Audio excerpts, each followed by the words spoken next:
নমস্কার, আমি ডক্টর অভিজিৎ ঘোষ। আপনারা কিছুদিন পূর্বে একটা নিউজ পরিবেশিত হয়েছিল PV24 থেকে। সেই নিউজের মোতাবেক জনক অনুপ চৌধুরী আমার নামে কমপ্লেন করেছিল যে আমি শুয়োরের ফার্ম করে দুর্গন্ধমুক্ত পরিবেশ সৃষ্টি করেছি, যার জন্য ওরা বাড়িঘর থেকে বেরোতে পারে না, দরজা জানলা বন্ধ থাকে। এবং আমার বাড়িতে কিছু অবৈধ পশু পাখি আছে।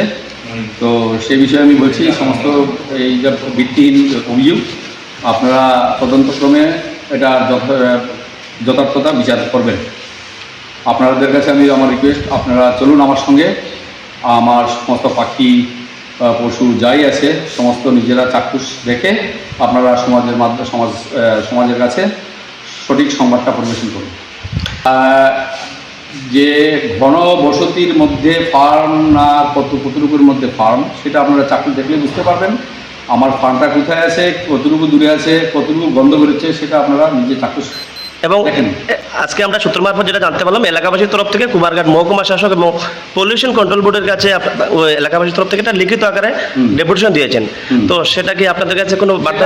আমার কাছে এবং এলাকার থেকে আরও অভিযোগ তুলছে যে কিছুদিন পূর্বে নাকি বাড়িতে আপনি যেখানে ফার্ম তৈরি করেছেন জাতীয় পাখি, যেটা ময়ূর এবং উট জাতীয় এবং কিছু গরু বহিরাজ্য থেকে আনা হয়েছিল, তো সেটা এখন বর্তমানে কোথায় আছে এবং এটা নিয়ে কি?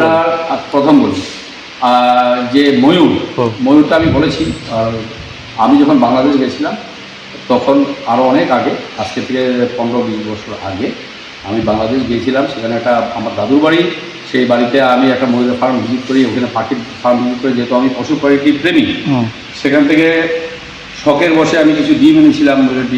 ইনকিউবেটারে আমি ফুটিয়ানোর পরে বাচ্চা হয়েছে, বাচ্চা বড় হয়েছে। তারপর আমরা এগুলাকে আমাদের যে মুক্ত জঙ্গলের মধ্যে ছেড়ে দিয়েছি। সেই ময়ূরগুলো এখনও মধ্যে মধ্যে আসে। উপরে আমার খাবার দেওয়া থাকে ওপেন এরিয়াতে, ছাদের উপরে।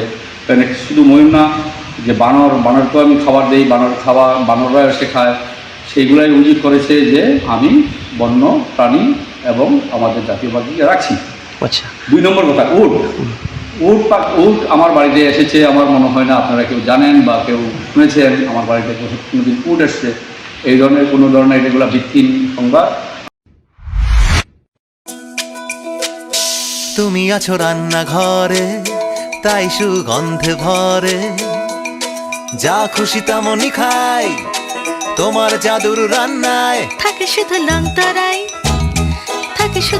তরাই, কত কেজি রান্না হয়, মন তাই করছো জয়। ভালোবেসে বলছি তাই, রান্নায় তোমাকে চাই শুধু লং তরাই।